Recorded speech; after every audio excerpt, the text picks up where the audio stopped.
بسم اللہ الرحمن الرحیم۔ اکثر انسان بالخصوص مسلمان ہر اس باطنی حقیقت سے ناآشنا ہیں جن کا تعلق انسانی ذات کے باطن سے ہے۔ انسان کی ذات دو حصوں پر مشتمل ہے، ایک ظاہری جسم اور دوسرا اس کا باطن۔ لیکن انسان زیادہ تر ظاہری معاملات سے جڑے ہوئے حقائق کو ہی جانتا اور مانتا ہے، جبکہ باطنی حقائق کو لا علمی سے یا ہٹ درمی سے نظر انداز کیے رکھتا ہے۔ مثال کے طور پر ہمارے ہاں دوسروں پر کیا جانے والا ظلم ہی ظلم کہلاتا ہے اور سمجھا جاتا ہے، لیکن قرآن نے ایک ایسے ظلم کی نشاندہی کر رکھی ہے جو دوسروں کی بجائے انسان خود اپنی ہی ذات پر کرتا ہے۔ جی ہاں، اپنی ذات پر ظلم۔ اس ظلم کی پہچان کیا ہے؟ اس ظلم کی صورت میں نقصان کیا کیا ہوتا ہے اور اس کی سزا کیا ہے؟ آئیے جان لیں، جس کا جاننا آپ کے لیے آپ کے رزق کمانے اور رزق کھانے سے بھی کہیں زیادہ اہم ہے۔ ابھی وضاحت جاری ہے، اسے توجہ سے سمجھیں، اور اگر آپ بڑے دل والے ہیں تو اس آگہی ٹی وی کو سبسکرائب کر لیں، اس سے آپ کو فائدہ ضرور ہوگا انشاءاللہ۔ سب سے پہلے آپ اس حقیقت کو جتنا جلد سمجھ لیں گے اتنا ہی آپ کی دین، دنیا اور آخرت کے لیے فائدہ مند ہے کہ انسان کی ذات کوئی معمولی مخلوق نہیں ہے۔ آج تک کہیں بھی انسان کے ظاہری اور باطنی وجود کی مکمل خصوصیات کو کہیں بیان نہیں کیا گیا۔ انسان کی ذات میں ایسا کیا ہے جو اسے دیگر مخلوقات سے منفرد اور افضل کیے دیتا ہے؟ اس آیت پر غور کریں جس میں اللہ پاک نے فرمایا کہ میں نے ہر انسان کو اپنی فطرت دے کر دنیا میں بھیجا ہے۔ اب وہ فطرت الہی کیا ہے؟ انسانی وجود میں کہاں ہے؟ دراصل انسان کے دل میں سماوی روح سمیت 5 لطیف طاقتیں مخفی ہیں، اور ایک لطیف طاقت انسان کے سر میں پوشیدہ ہے۔ یہ 6 لطیف طاقتیں ہی دراصل فطرت الہی ہیں۔ یہ انسانی وجود میں ایک حکمت کے تحت خفتہ حالتوں میں رکھ دی گئی ہیں، لیکن ایک ایسی لطیف طاقت ہے جسے انسانی وجود میں ایکٹیو رکھا گیا ہے، یعنی بیدار رکھا گیا ہے، اور وہ ہے نفس۔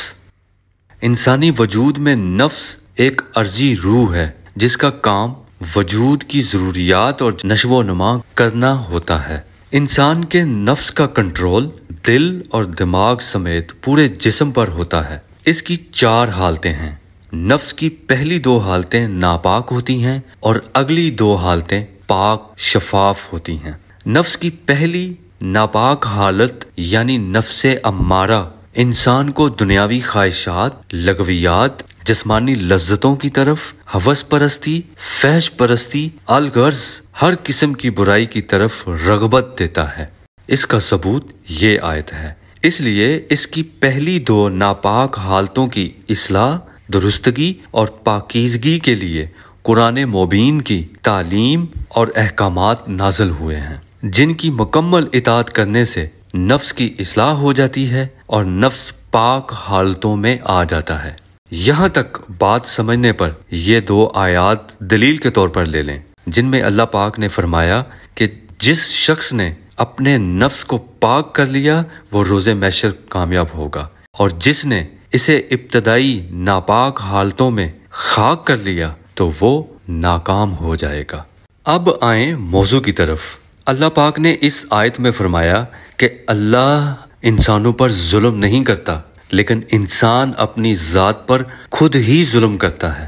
اب یہ خود پر ظلم کیسے ہوتا ہے یہ سمجھنا بہت ضروری ہے۔ جب کوئی انسان اپنے نفس کی مخالفت کرتے ہوئے اپنے پروردگار کے ہر حکم پر عملاً اطاعت کرتا ہے تو اس کے نفس کی پاک حالتیں انسان کو صالحین میں شمار کر دیتی ہیں۔ پھر اللہ پاک اپنے صالحین بندوں میں سے انتخاب کر کے ان کے قلبی لطائف یعنی اپنی خفتہ فطرت کو بیدار کر کے سینے میں پھیلا دیتا ہے، پھر ان لطیف روحوں کو اپنی جانب سے اپنا نور عطا کر دیتا ہے۔ اس عمل کو قرآن نے اس آیت میں شرع صدر کا نام دیا ہے۔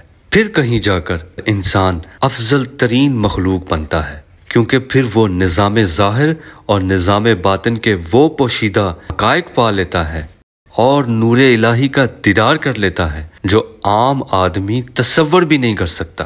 اس موقع پر آپ صلی اللہ علیہ وآلہ وسلم نے یہ فرما رکھا ہے کہ کامل مومن کی فراست سے ڈرو، وہ اللہ کے نور سے دیکھتا ہے۔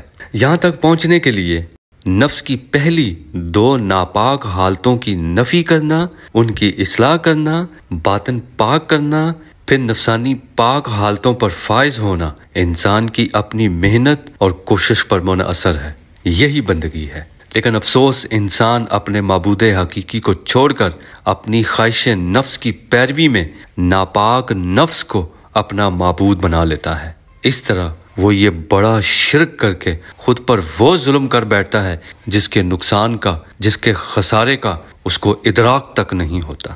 اس آیت میں اللہ پاک نے اس طرح کے شرک کو بڑا بھاری ظلم قرار دیا ہے۔ اچھا، یہاں تک اگر کسی کو اپنے خود پر ظلم کرنے کا یا کسی برائی کا احساس یا ادراک ہو جائے تو وہ توبہ کر سکتا ہے، اپنی اصلاح کر سکتا ہے، کیونکہ اس آیت میں اللہ پاک نے اس بات کی گنجائش بیان کر رکھی ہے۔ لیکن اگر یہ جان کر بھی کوئی انسان اپنے خواہش نفس کی ہی پیروی کرتا ہے اور اسے اپنا معبود بنا کر شرک کو جاری رکھتا ہے تو پھر اللہ پاک ناراض ہو کر اس مشرک انسان کو اس کے نفس کی پہلی حالت تک ہی محدود رکھتا ہے اور اس کے رجس یعنی گندگی کو مزید بڑھا دیتا ہے۔ اور اس کے علاوہ اس آیت کے مطابق اللہ تعالیٰ اس کے قلب میں موجود لطیف طاقتوں پر مہر لگا دیتا ہے، اس کی باطنی سماعت پر پردے ڈال دیتا ہے۔ یاد رکھیں، اللہ ظلم نہیں کرتا، انسان خود ہی اپنے نفس کی پاک اور لطیف حالتوں کو ضائع کرتے ہوئے ظلم کرتا ہے، جو انسان کو انعام یافتہ ہستیوں میں شمار کرواتی ہیں، اور پھر انسان ہدایت جیسی عظیم عطا سے، اللہ کے نور سے اور قلب میں موجود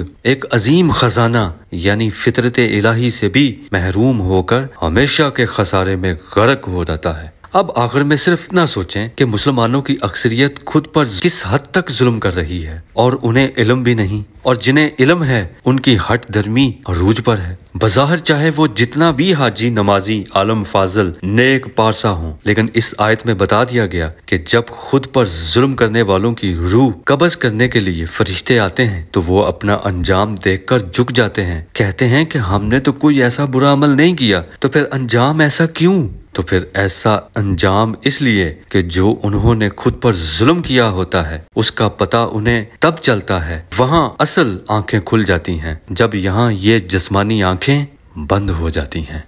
آگہی ٹی وی کے ویڈیوز کو لائک کریں، کمنٹس کریں، شیئر کریں۔ شکریہ۔